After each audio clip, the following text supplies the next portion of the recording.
Bem-vindo em mais uma mensagem de Shabá. Como diz o Rebbe, aquilo que sai do coração entra no coração. A mensagem de hoje é baseada em Juízes capítulo 19. Mensagem pronunciada na manhã do sábado 16 de agosto de 2025, no serviço da manhã, direto da Beit Noa de Barra dos Coqueiros, Sergipe, Nordeste, Brasil, América do Sul, planeta Terra, Sistema Solar, ao sudeste da galáxia Via Láctea. O Eterno é nosso Deus, o Eterno é um. Em Juízes, Shofitim, capítulo de número 20. Juízes, conforme nós falamos outros dias, estamos lendo capítulo por capítulo, quase chegando no finalzinho do livro de Juízes, e de acordo com a tradição, ele foi escrito por Shemuel Hanavi, ou seja, o profeta Samuel. O livro de Juízes, ele faz então uma pequena transição desde a era dos juízes para a era da monarquia. Ele traz essa transição. E dentro dessa transição existem elementos importantes que precisamos lembrar por que ocorreu, e o livro de Juízes ele vai abordar esses pontos. Na semana passada, nós vimos um triste episódio, que foi o massacre de Gibeá, um triste episódio na história dos juízes, mas tal como o próprio profeta, ele deixa claro que na época dos juízes, cada um fazia ao melhor o que bem lhe parecia. Não existia uma ordem central. Então, cada tribo acabava fazendo da sua forma. E vamos ver um pouquinho sobre isso. Assim continua, então, o profeta Samuel no capítulo 20 do livro de Juízes. E todos os filhos de Israel saíram, e a congregação se juntou como um só homem, desde Dan até Beersheba, e a terra de Gilad, diante do Eterno em Mitzpah. E apresentaram-se os chefes do povo de todas as tribos de Israel na Assembleia do Povo de Deus. 400.000 homens a pé que manejavam a espada. E os filhos de Benjamim ouviram que os filhos de Israel haviam subido a Mitzpah. E os filhos de Israel disseram: dizei como aconteceu essa maldade. E o homem levita, marido da mulher assassinada, respondeu dizendo: chegamos eu e minha concubina, a Givá, que pertence a Benjamim, para passar a noite. E os cidadãos de Givá se levantaram contra mim e cercaram a casa de noite, pretendendo matar a mim e subjugar a minha concubina, até que ela morreu. E peguei a minha concubina e a esquartejei, e a enviei por toda a terra da herança de Israel, porquanto fizeram tal perversidade e coisa vil em Israel. Eis que todos vós sois filhos de Israel. Dai aqui a vossa palavra e conselho. E todo o povo se levantou como um só homem, dizendo: nenhum de nós irá à sua tenda, nem nenhum de nós se retirará à sua casa. E agora é disto que faremos a Givá: agiremos contra ela por sorteio, e tomaremos 10 homens de 100 de todas as tribos de Israel, e 100 de 1.000, e 1.000 de 10.000, para tomarem mantimento para o povo, para quando forem a Givá de Benjamim, lhes fazerem conforme a coisa vil que fizeram em Israel. E todos os homens de Israel juntaram-se contra a cidade, aliados como um só homem.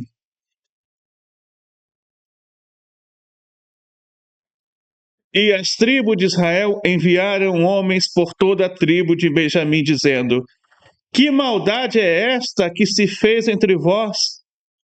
Agora dai-nos os homens malvados que estão em Guivá, para que os matemos e erradiquemos o mal de Israel. Porém, os filhos de Benjamim não quiseram ouvir a voz de seus irmãos, os filhos de Israel. E os filhos de Benjamim da cidade se reuniram em Guivá para saírem em guerra contra os filhos de Israel. E contaram-se naquele dia os filhos de Benjamim das cidades 26.000 homens que manejavam espada, fora os moradores de Guivá, dos quais se contaram 700 homens escolhidos. Entre todo este povo havia 700 homens escolhidos, canhotos, cada um dos quais atirava com uma funda uma pedra e a um cabelo e não errava. E contaram-se dos filhos de Israel, afora os de Benjamim, 400.000 homens escolhidos que manejavam espada, todos eles homens de guerra. E os filhos de Israel se levantaram e subiram a Betel e perguntaram a Deus: Quem dentre nós deve subir primeiro para guerrear contra os filhos de Benjamim? E o Eterno disse: Judá primeiro. E levantaram-se os filhos de Israel de manhã e acamparam contra Guivá. E os homens de Israel saíram para guerrear contra Benjamim. E os homens de Israel ordenaram uma batalha em Guivá. E os filhos de Benjamim saíram de Guivá e derrubaram naquele dia 22.000 homens de Israel. E os homens do povo de Israel tomaram coragem e tornaram a ordenar uma batalha no lugar onde havia ordenado no primeiro dia. E os filhos de Israel subiram e choraram perante o Eterno até a tarde, e perguntaram ao Eterno, dizendo: Tornarei a fazer batalha contra os filhos de Benjamim, meu irmão? E o Eterno disse: Subi contra ele. E os filhos de Israel avançaram contra os filhos de Benjamim no dia seguinte. E Benjamim saiu de Guivá ao seu encontro no segundo dia e derrubaram dos filhos de Israel mais 18.000 homens, todos eles manejando espadas. E todos os filhos de Israel e todo o povo subiram, vieram a Betel e choraram, e tiveram lá perante o Eterno, e jejuaram naquele dia até a tarde, e ofereceram oferta de elevação e oferendas de paz perante o Eterno. E os filhos de Israel perguntaram a Deus, porquanto a arca da aliança de Deus estava lá naqueles dias. E Pinhas, ben Eleazar, neto de Arão, estava perante ela naqueles dias, dizendo: Tornarei a sair mais uma vez contra os filhos de Benjamim, ou devo parar? E o Eterno disse: Subi, porque amanhã o entregarei na tua mão. E Israel pôs emboscadas em volta de Guivá. E os filhos de Israel subiram contra os filhos de Benjamim no terceiro dia, e travaram uma batalha junto a Guivá, como das outras vezes. E os filhos de Benjamim saíram ao encontro do povo, afastando-se da cidade, e começaram a ferir alguns do povo, matando-os, como das outras vezes, no campo junto aos caminhos, o que subia a Betel e o que levava a Guivá, uns 30 homens de Israel. E os filhos de Benjamim disseram: Eles estão derrotados diante de nós como antes. E os filhos de Israel disseram: Fujamos e atraiamos, para que se afastem da cidade para os caminhos. E todos os homens de Israel se levantaram de seus lugares e se puseram em ordem de batalha em Baal-Tamar. E a emboscada de Israel saiu do seu lugar de Mareguevá. E 100.000 homens escolhidos de todo Israel vieram contra Guivá. e a batalha estava violenta. Porém, eles não sabiam que o mal os estava alcançando. O Eterno feriu Benjamim diante de Israel. Os filhos de Israel derrubaram naquele dia 25.100 homens, todos manejando a espada. E os filhos de Benjamim viram que estavam derrotados. E os homens de Israel deram lugar aos benjamitas, pois confiavam na emboscada que haviam posto contra Givá.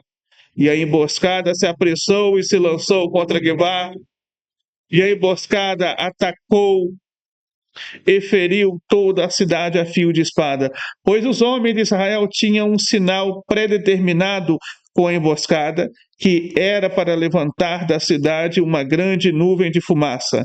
E os homens de Israel viram-se para fugir durante a batalha. E Benjamim começara a ferir e matar entre os homens de Israel uns 30 homens, porque dizia: certamente estão derrotados diante de nós, como na primeira batalha. E a nuvem de fumaça começou a levantar-se da cidade, uma coluna de fumaça. E Benjamim virou-se para trás, e eis que subia ao céu uma fumaça da cidade inteira. E os homens de Israel viram-se, e os homens de Benjamim ficaram pasmados, porque viram que o mal os havia alcançado. E viraram as costas diante dos homens de Israel para o caminho do deserto, mas a batalha os alcançou. E os que saíram das cidades os derrubaram no meio deles.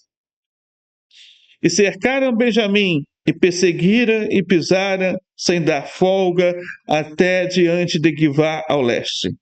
E saíram de Benjamim 18.000 homens valentes, todos eles. E viraram-se e fugiram para o deserto, a rocha de Rimon, e ceifaram deles nos caminhos uns 5.000 homens. E os seguiram até Guidom, e feriram deles 2.000 homens.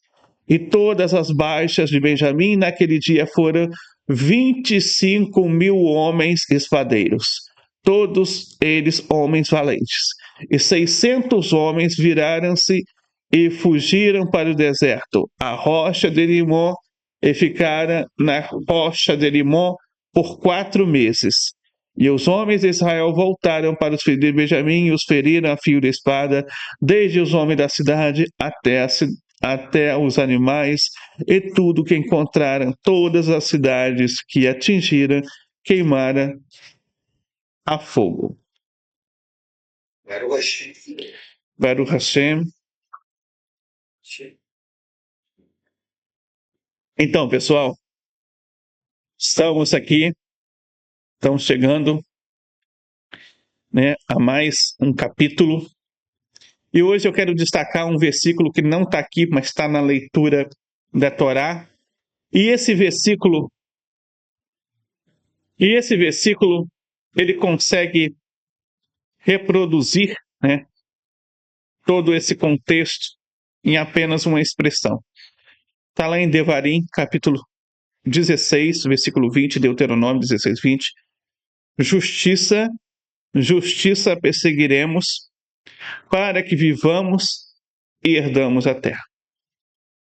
É o que se encontra lá em Devarim, também conhecido como Deuteronômio, e esse versículo ele resume bastante essa leitura feita hoje. Bem, hoje então nós queremos refletir sobre uma história acontecida há muito tempo, mas uma história cheia de ensinamentos para as nossas vidas. A batalha contra Benjamim, narrada em Juízes 20. Imagine a situação. Uma cidade, ela cometeu um crime terrível. Uma tribo protege os culpados. E toda a comunidade, ela se vê ameaçada. Israel se levanta para fazer a justiça, mas não vencem as primeiras batalhas. E apenas quando examinam suas ações, se arrependem e se voltam ao Eterno, é que conseguem a vitória. Essa é a história que nos leva a refletir sobre questões profundas. O que acontece quando protegemos culpados e fechamos os olhos para o erro? Porque a força e estratégia, ela não basta sem humildade e arrependimento. Como equilibrar justiça com compaixão para que nossas ações sejam corretas e eficazes? De que forma podemos transformar o arrependimento em atos concretos que fortaleçam a nossa comunidade? E como inspirar outros com nossas atitudes e crescer espiritualmente como indivíduos e também como comunidade e, por que não, como sociedade em geral? Então, ao longo da explicação de hoje, responderemos essas perguntas examinando 5 princípios centrais. Justiça como fundamento da ordem. Humildade e mérito espiritual. Parcialidade e favoritismo. Equilíbrio na aplicação da justiça e transformação em atos justos. Nosso objetivo, ele não é apenas entender o texto histórico, mas é extrair as lições aplicáveis à vida cotidiana, fortalecendo a nossa espiritualidade, a nossa responsabilidade, a nossa vida comunitária e a nossa integridade pessoal. Capítulo de número 20 de Juízes, ele relata uma guerra civil contra a tribo de Benjamim após o crime hediondo cometido em Gibeá. Todas as tribos de Israel se reuniram em Mispá. Se reuniram, diz o texto, como um só homem. Urashi, ele explica que unidos em propósito, mas ainda sem plena honra. E exigiram que Benjamim entregassem os culpados.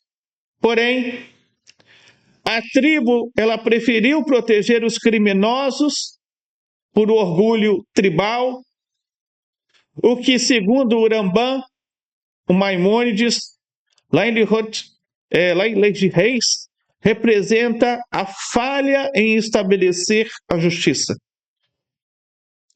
Israel, ou seja, as 11 tribos seguintes, marcharam contra Benjamim, mas perdeu 2 batalhas. Apesar de estar com a causa justa, o que era evidente, Urashi explica que a primeira consulta, o povo não pediu vitória, mas apenas ordem de marcha, mostrando a falta de humildade. Porque achava que já tinha vitória, sem precisar da direção do Todo-Poderoso. Mas o Midrash, ele ensina que quando não examinamos os nossos próprios pecados, o julgamento, ele recai sobre nós.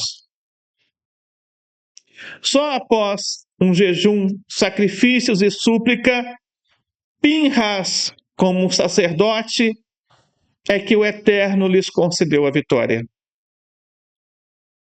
Na terceira batalha, com estratégia, mas agora é diferente, não só estratégia, porque estratégia não ganha guerra, e sim com auxílio divino, Israel derrotou Benjamim. A tribo foi quase exterminada, restando apenas 600 sobreviventes. E é sobre essas condições que nós vamos ver no próximo livro o fundo histórico no qual o rei Saul foi levantado como rei. Foi levantado como rei de uma tribo que quase desapareceu. E aí sim nós podemos entender alguns dos atos do rei Saul.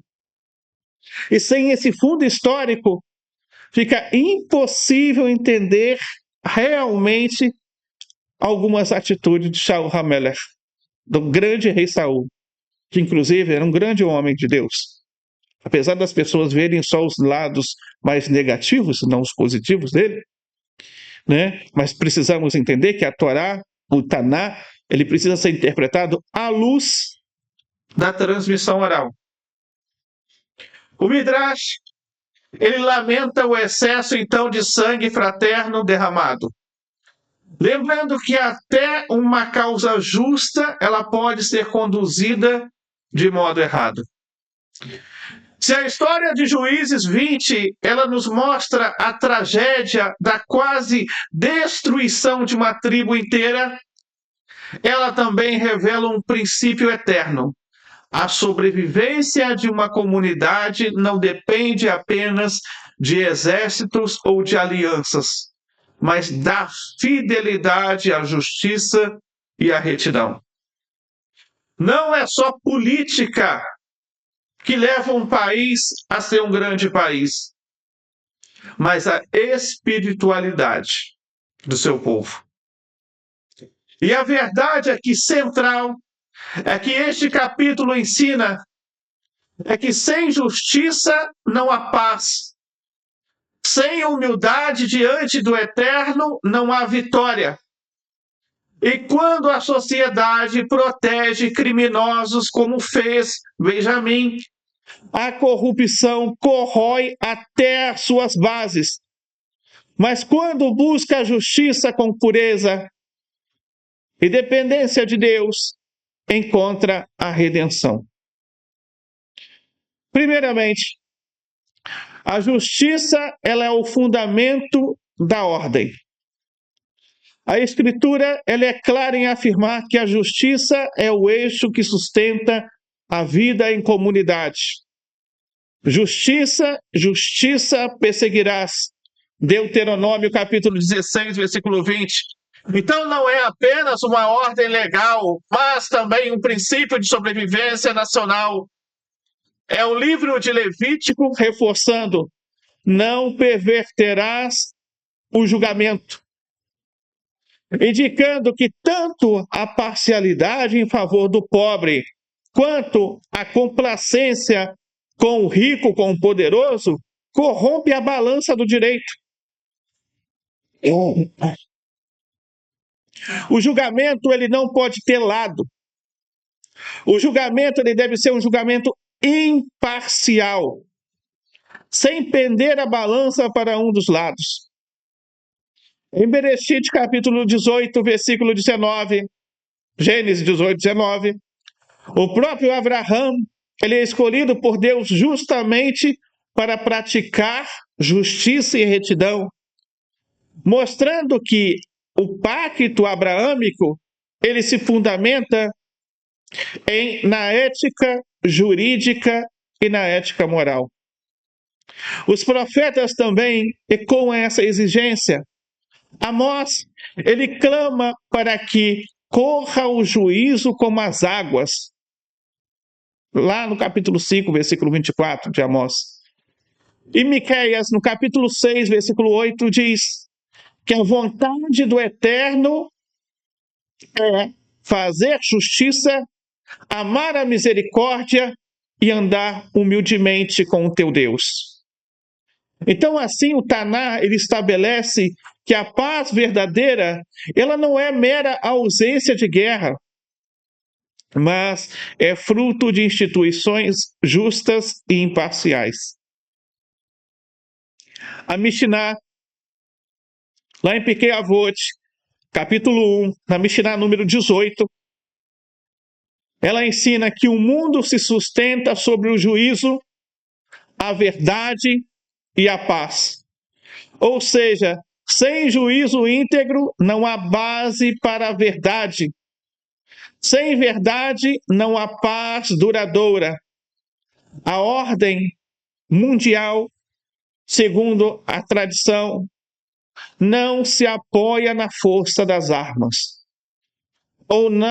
não se apoia na estabilidade econômica, mas na equidade do julgamento que reflete a justiça divina. O Rambam, lá em Lihot Sanhedrin, estabelece que os tribunais eles devem julgar sem olhar o rosto das partes, ecoando assim aquilo que estava lá em Levítico 19:15.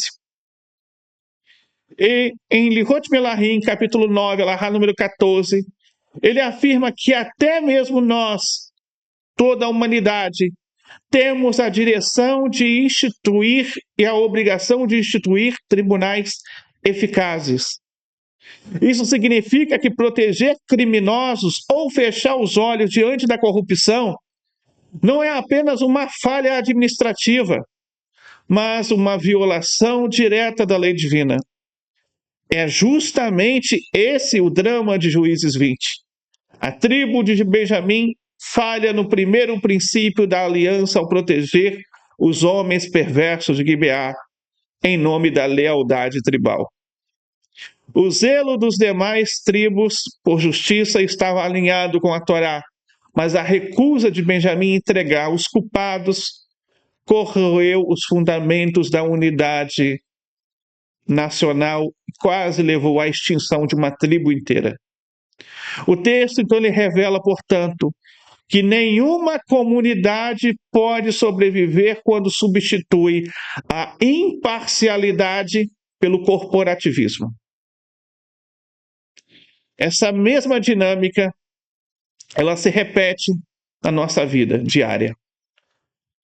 Quando uma prefeitura, quando uma diretoria de empresa, ou quando uma instituição decide abafar uma investigação porque o acusado é gente de casa, o resultado é previsível. A erosão da confiança pública, protestos sociais, perda de investimentos e muitas vezes intervenção externa. As manchetes que lemos: órgão X protege aliados e ignora relatórios do controle interno. São ecos modernos daquilo que o Taná chama de perversão de juízo. O preço é sempre o mesmo. A paz social se desfaz porque a justiça ela foi sacrificada. Em segundo ponto, a humildade e o mérito espiritual. Juízes 20 demonstra que mesmo quando se está do lado certo, a vitória ela não é garantida. Sem humildade e mérito espiritual, Urashi observa que ao consultar o Eterno, Israel pergunta apenas: quem subirá primeiro? E não pergunta: concederás vitória? Então, a intenção da consulta é estratégica. Não é uma intenção movida pelo arrependimento. É uma falta de intenção, uma falta de kavaná. A consciência humilde de que a força do povo é limitada e que a direção divina é essencial para o êxito. Uradak, um comentarista clássico da Torá, ele explica que a mudança ocorre somente quando Israel se volta verdadeiramente a Deus. Lá em Juízes capítulo 20, versículo 26 ao versículo 28, onde diz que Israel jejuou, chorou e ofereceu sacrifícios. Na terceira batalha, Israel não podia apenas no número ou na força, mas na combinação de mérito espiritual juntamente com estratégia militar.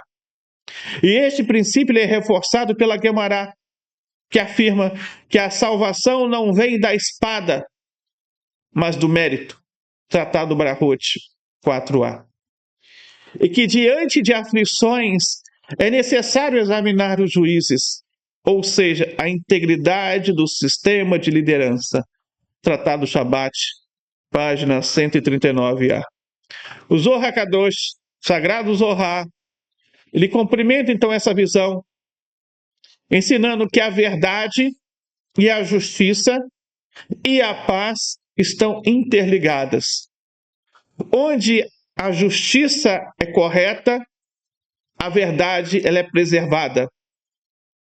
E onde a paz pode residir, caso contrário, mesmo causas justas podem fracassar.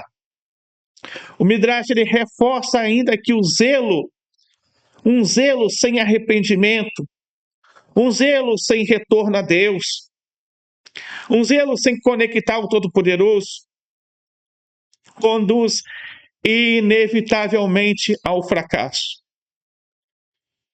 O conserto, portanto, ele só começa quando o povo de Israel ele se julga a si mesmo antes de julgar o outro, incorporando a humildade, a responsabilidade coletiva. E essa lição tem uma aplicação direta na nossa vida hoje. Políticas públicas ou projetos bem intencionados, eles podem fracassar quando são implementados com soberba, sem ouvir a sociedade ou sem corrigir os erros. E esse é o principal ponto que o governo atual tem fracassado.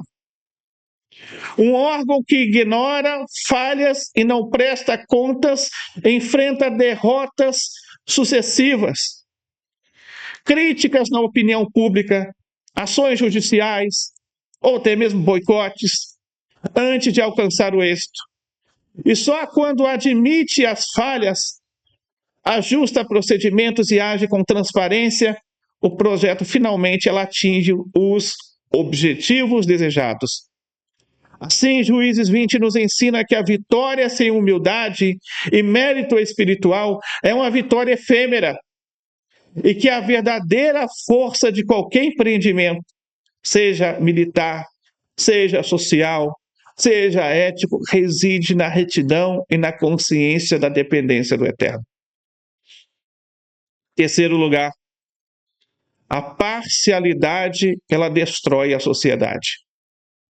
Juízes 20 evidencia que a lealdade tribal ou a parcialidade, ela pode corroer o alicerce de toda a sociedade. A tribo de Benjamim, ao proteger os culpados de Gibeá por orgulho, ou quem sabe uma solidariedade familiar, ela violou os princípios fundamentais da justiça.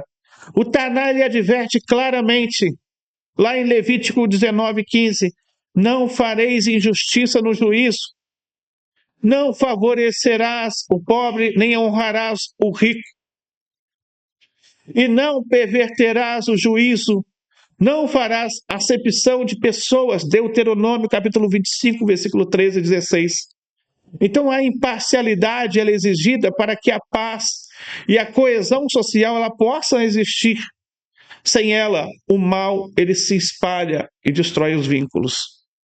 A Mishnah ela reforça essa lógica ao organizar tribunais e estabelecer normas de julgamento.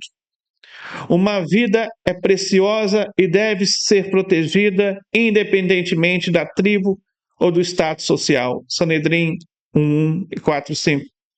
A Gemara, no episódio de Kamtsa Bar Kamtsa, lá no Tratado Gittin, página 55b e 56a, inclusive uma das catástrofes que leva à destruição do Beit HaMikdash, do segundo Beit HaMikdash, do templo sagrado, mostra que a tolerância de uma injustiça interna, quando não se corrige cedo, leva a catástrofes nacionais.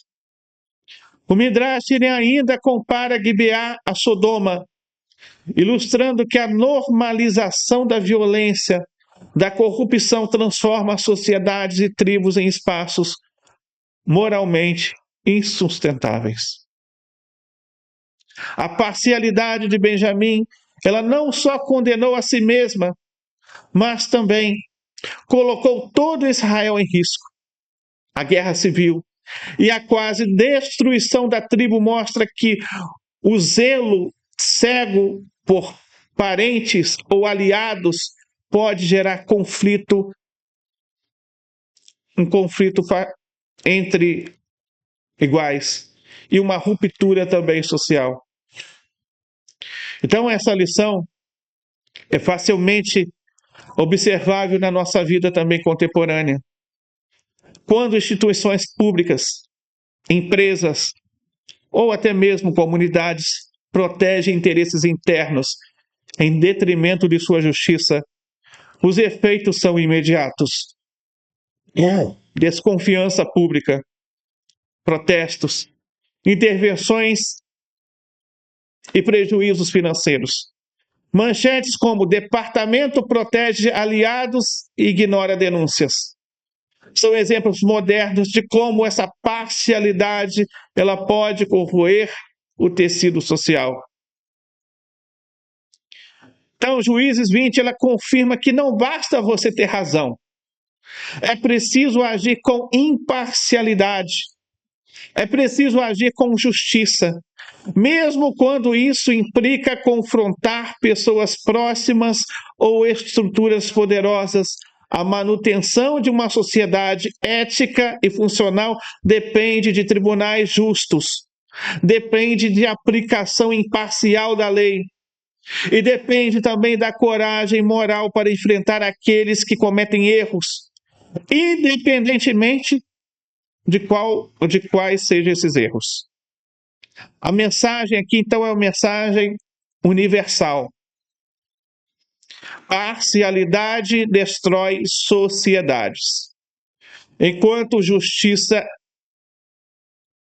sustenta a ordem, a paz e a coesão social. Em quarto lugar, o alto custo da justiça. Mesmo quando a justiça ela é perseguida corretamente, o custo de sua implementação ela pode ser um custo alto. A guerra contra Benjamim, embora esteja motivada pela necessidade de punir o mal, resultou em perdas significativas para toda a comunidade do povo de Israel. O Midrash ele observa que o excesso de sangue derramado trouxe consequências para as tribos atacantes. Lembrando que até uma causa justa, ela exige prudência e equilíbrio. O Rambam, lá em Lihot Teshuvah, capítulo 2, alahá número 1, ele ensina que a punição deve sempre ser proporcional ao crime e que a justiça não deve se transformar em vingança cega. A lei divina ela busca corrigir, mas também ela busca restaurar. Ela busca não destruir por completo. E nesse sentido, a destruição quase total de Benjamim serviu de alerta. A justiça deve ser aplicada com medida. A justiça ela deve ser aplicada com reflexão. A justiça ela deve preservar o tecido social sempre que possível. O Taná, ele reforça esse princípio em Devarim 16, 18 a 20. Em Deuteronômio 16, 18 a 20. Os juízes devem julgar com imparcialidade e com cautela, sem exageros que prejudiquem a integridade da sociedade. A Mishnah, Tratado Avot 2:11, também recomenda cautela, ponderação na aplicação das leis, ensinando que o julgamento sem sabedoria, ele gera um julgamento injusto. E não faltam exemplos na nossa sociedade hoje. Temos crime de estupro, muitas vezes punidos a 9 anos de cadeia.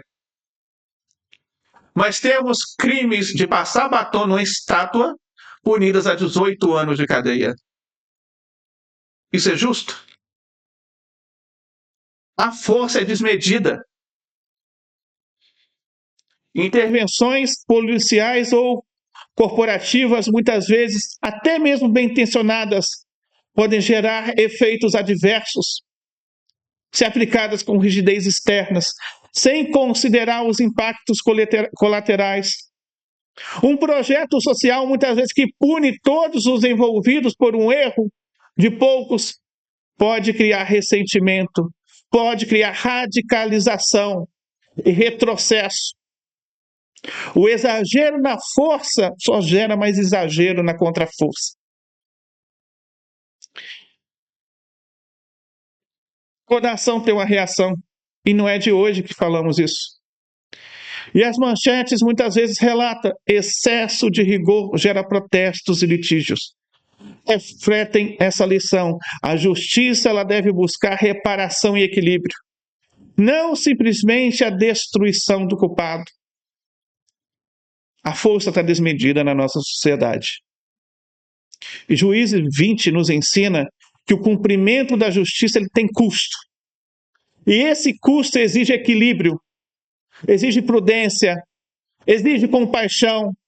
Mesmo a causa mais correta precisa ser acompanhada de reflexão ética, para que o bem coletivo seja preservado e a paz social seja sustentada.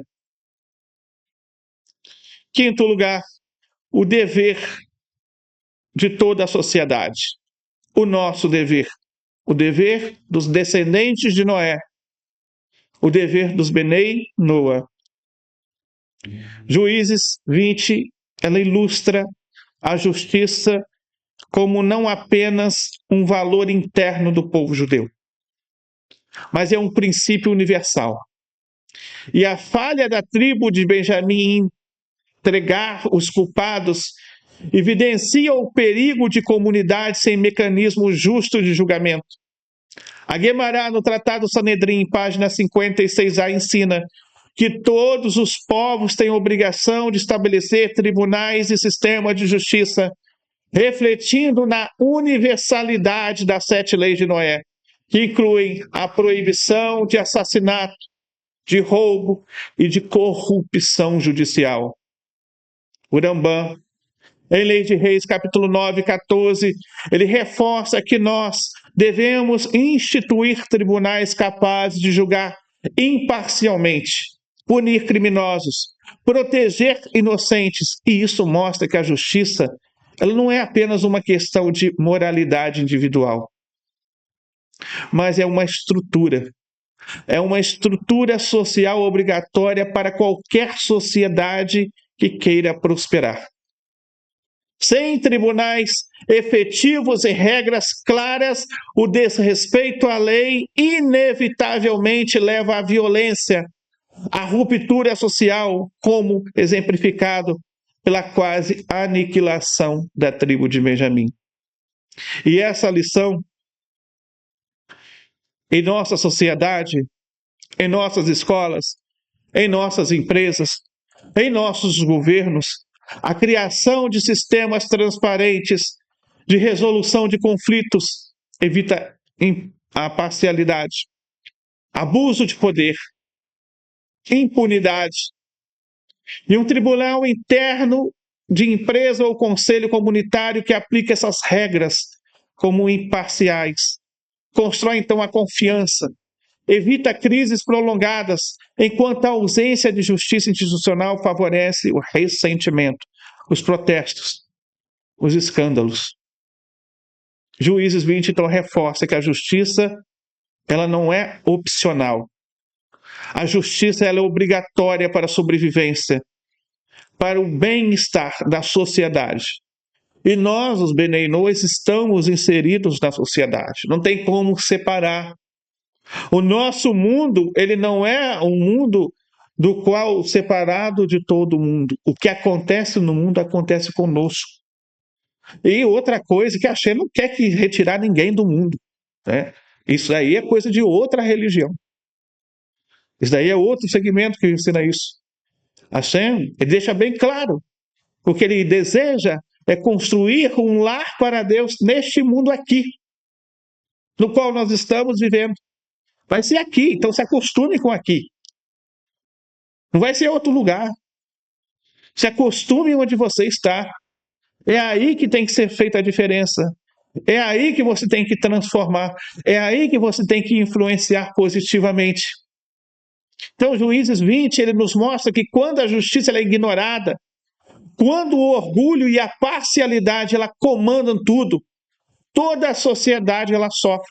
Então, precisamos nos perguntar Como podemos aplicar essas lições em nossa vida, em nossas famílias, em nossa sociedade e responsabilidades diárias como Benei Noa?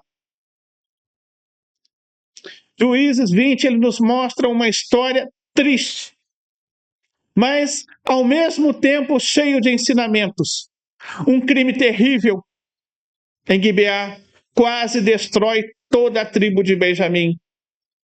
E esse capítulo nos ensina que a justiça, a humildade, a integridade, elas são essenciais para a sobrevivência de uma comunidade. Aprendemos que a justiça, ela é o alicerce da paz. E quando uma tribo, ou em si uma partição, ou apenas um local, protege criminosos por lealdade ou amizade, como Benjamim fez, toda a sociedade ela sofre. O Taná, a Mishiná, a Lahá, ela reforça isso. A imparcialidade ela é fundamental. Proteger culpados é uma violação da lei divina. No dia a dia nós vemos o mesmo. Instituições que encobrem erros internos perdem confiança, geram protestos, geram crises, mostrando que a injustiça nunca fica sem consequência. A humildade e o mérito espiritual são necessários para o êxito. Israel não venceu nas duas primeiras batalhas no capítulo 20 de hoje, porque ele confiava apenas na força e na estratégia, sem se voltar humildemente para Deus. E somente quando eles jejuaram, choraram e ofereceram sacrifícios, a vitória veio. Isso nos ensina que mesmo quando temos razão, nós precisamos agir com consciência e arrependimento, reconhecendo a nossa dependência de Deus. A parcialidade, ela destrói a sociedade.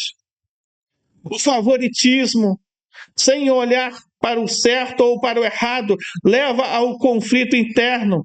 E o Midrash, ele compara essa atitude à de Sodoma, mostrando que a normalização da injustiça, ela corrói qualquer sociedade. Hoje, quando empresas, escolas ou governos protegem aliados, ignoram regras. E vemos o mesmo efeito: crise, protesto, perda de confiança.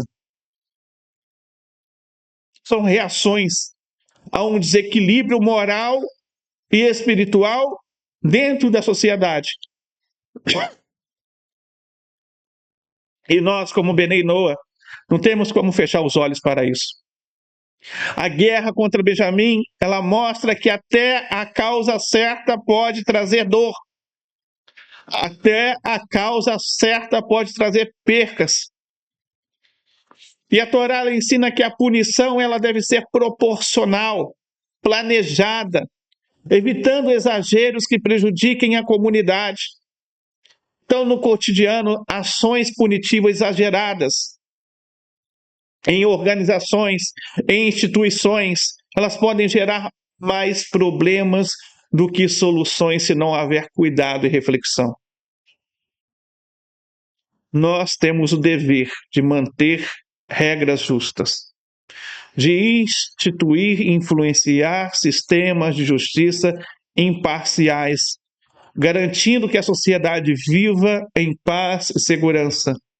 E esse princípio, ele não é apenas um princípio para Benei Israel, é também para nós, os Benei Noa.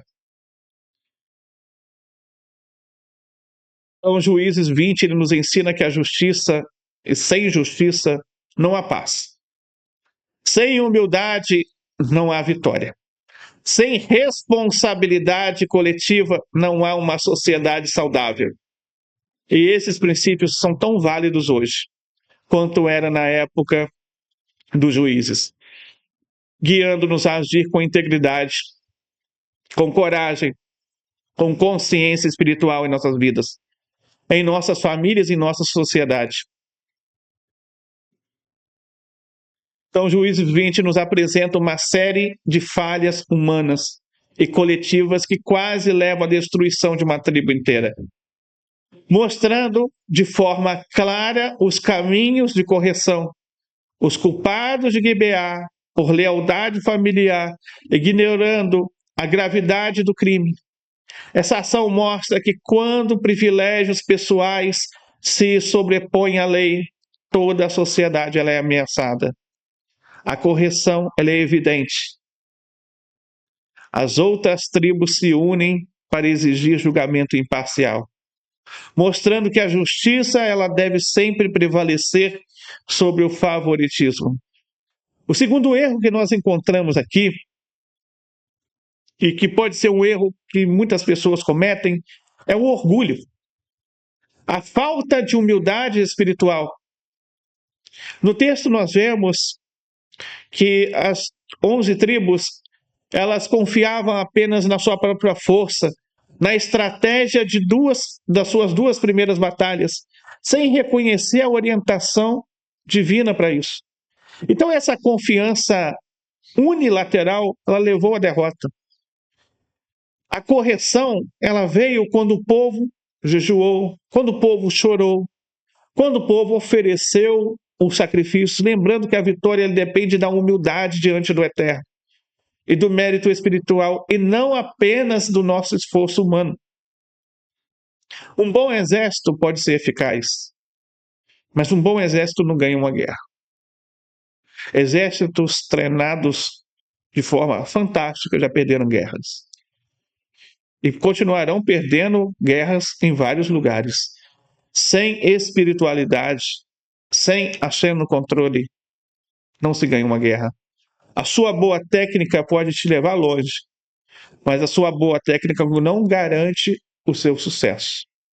O que garante o seu sucesso de fato é a vida espiritual e conectada que você tem com o Todo-Poderoso. Além disso, o capítulo ensina que o exagero na punição e na reflexão. A guerra ela quase destrói completamente a tribo de Benjamim, demonstrando que mesmo a causa justa ela pode gerar dano se não tiver equilíbrio. A Torá ela ensina que a punição ela deve ser proporcional, evitando excessos que prejudiquem inocentes e uma sociedade como um todo. Então, Juízes 20, ele nos lembra a não ignorar a justiça, a não ignorar a verdade, mesmo quando isso é difícil ou envolve pessoas próximas. Vemos que proteger o culpado por amizade e lealdade pode causar a destruição da sociedade. E a sociedade está acima de você. Como diz Levítico 19, versículo 15, não perverteremos o juízo, apenas faremos, e não faremos acepção de pessoas. Aprendemos também que o orgulho e a falta de humildade nos levam à derrota, mesmo quando estamos certos.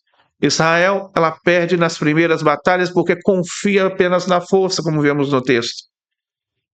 E se nós voltarmos os nossos olhos para o Taná, Provérbios 3:34 diz: humilhemo-nos diante do Eterno e Ele nos exaltará. Então somos advertidos sobre o perigo da parcialidade, do favoritismo. A cidade de Gibeá, ela se tornou como um Sodoma porque os habitantes fecharam os olhos para o erro. Quando fechamos os olhos para o erro nosso ou dos outros, afastamos a paz de nossas vidas e de nossa sociedade. Então nós aprendemos aqui que a punição ela deve ser equilibrada, sem exageros. O excesso de violência quase destruiu Benjamim. A justiça ela precisa ser aplicada com medida, com cautela, com compaixão, para não causar mais danos do que soluções. Então, por fim, nós lembramos que temos a obrigação de manter a verdade, a justiça e a paz. Nós precisamos instituir tribunais justos e agir corretamente, protegendo inocentes e punindo os culpados, como ensina Deuteronômio 16:20. Justiça perseguiremos, para que vivamos e herdamos a terra. Então, mesmo quando fazemos o bem e seguimos o caminho da justiça, Juízes 20, ela nos ensina que nunca devemos nos acomodar. Podemos ser bons exemplos em nossa comunidade, Podemos ser bons exemplos em nossa sociedade, mas ainda temos espaço para crescer. Ainda temos espaço para perseverar na integridade, para amadurecer em nossas vidas. Como diz Provérbios 4,18, o caminho dos justos é como a luz da aurora, que brilha mais e mais até o dia estar pleno. Então isso nos mostra que mesmo que quando nós fazemos o bem, devemos sempre melhorar, iluminar cada vez mais as nossas ações com sabedoria, com paciência, com humildade. Aprendemos também que o orgulho, ele é um perigo constante, gente. E mesmo para as pessoas mais justas, fica um alerta aqui.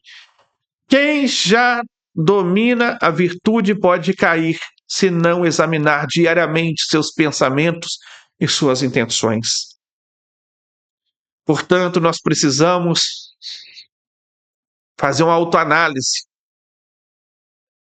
e nos perguntar: estamos agindo por amor e por verdade ou apenas por reconhecimento e hábito? Como tem sido as nossas ações? Será que realmente estamos agindo com justiça plena? Ou estamos fechando os nossos olhos para os erros só por comodidade? Como Juízes 20 nos mostra, proteger o culpado por lealdade destrói toda a comunidade, destrói a sociedade. Será que não estamos repetindo o mesmo erro em nossa vida? Ignorando pequenas injustiças até que elas cresçam e causem dano? Será que a nossa humildade é suficiente? Ou confiamos apenas na nossa própria força, na nossa própria inteligência, no nosso próprio reconhecimento? Quantas vezes buscamos resultados sem nos voltar para Deus, sem examinar nossos próprios corações? Estamos agindo com parcialidade, favoritismo, ou muitas vezes, será que estamos agindo com justiça? Quem aceita injustiça interna destrói a própria paz e destrói também a sua sociedade, a sua comunidade local, o seu local no qual você está inserido. Então estamos atentos a isso. Ou permitiremos que o medo nos silencie? Será que nos esquecemos do equilíbrio na punição? Quantas vezes exageramos, julgamos rápido ou reagimos com raiva ao invés de ponderar e ensinar ou corrigir com a medida? Juízes 20, então, ela nos mostra que a punição sem sabedoria, ela pode gerar mais dor do que reparação. E nós, quantas vezes caminhamos nessa armadilha, pensando que agir rápido é agir corretamente? Então, finalmente, nós estamos cumprindo o nosso dever de manter a justiça e a verdade. Como Benei e Noa, nós somos chamados a influenciar positivamente.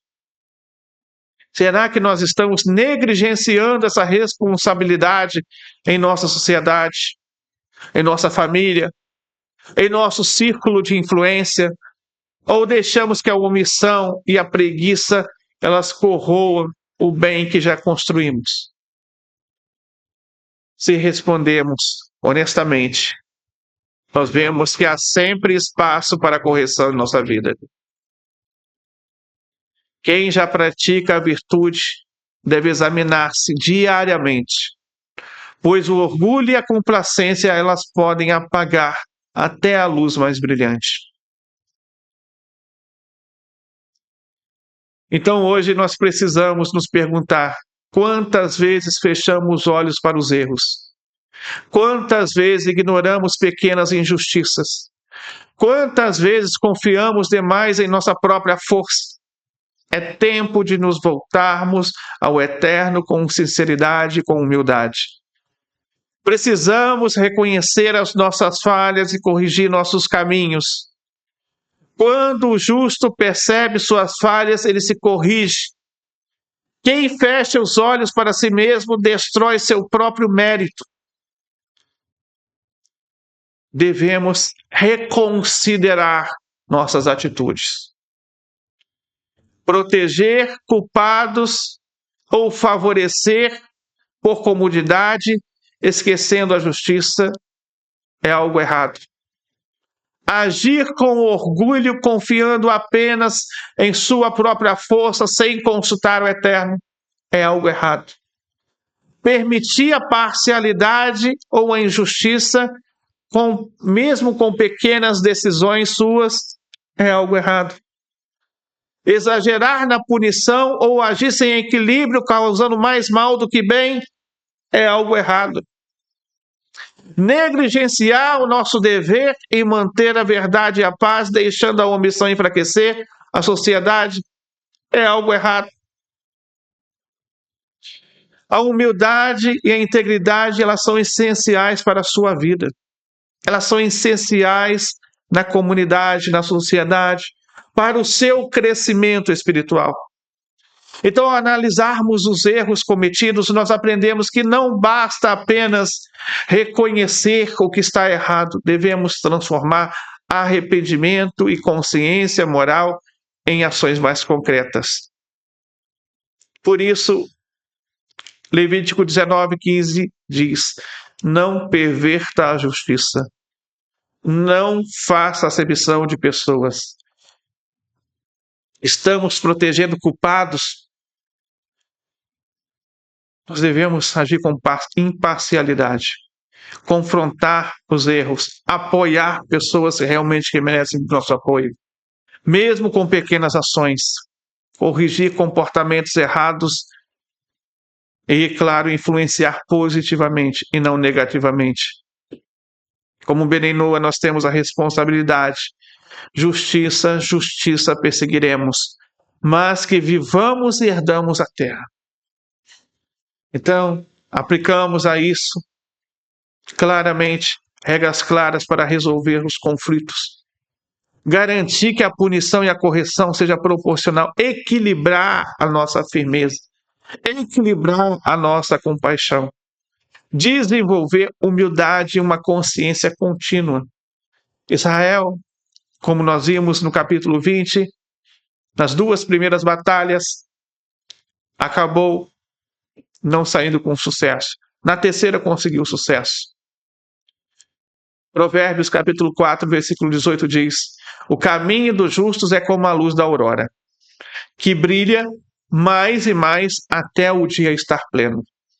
Então isso nos lembra que mesmo quando já fazemos o bem, devemos examinar as nossas intenções diariamente, reconhecer nossas falhas, aceitar as correções. Humildade é admitir que sempre há espaço para você crescer, para você melhorar. Combinar a coragem com a compaixão. A justiça, ela exige coragem para enfrentar o errado e compaixão para agir com equilíbrio. Amós capítulo 5, versículo 24. Corra o juízo como as águas e a justiça como o ribeiro perene. Aplicar isso e agir com firmeza.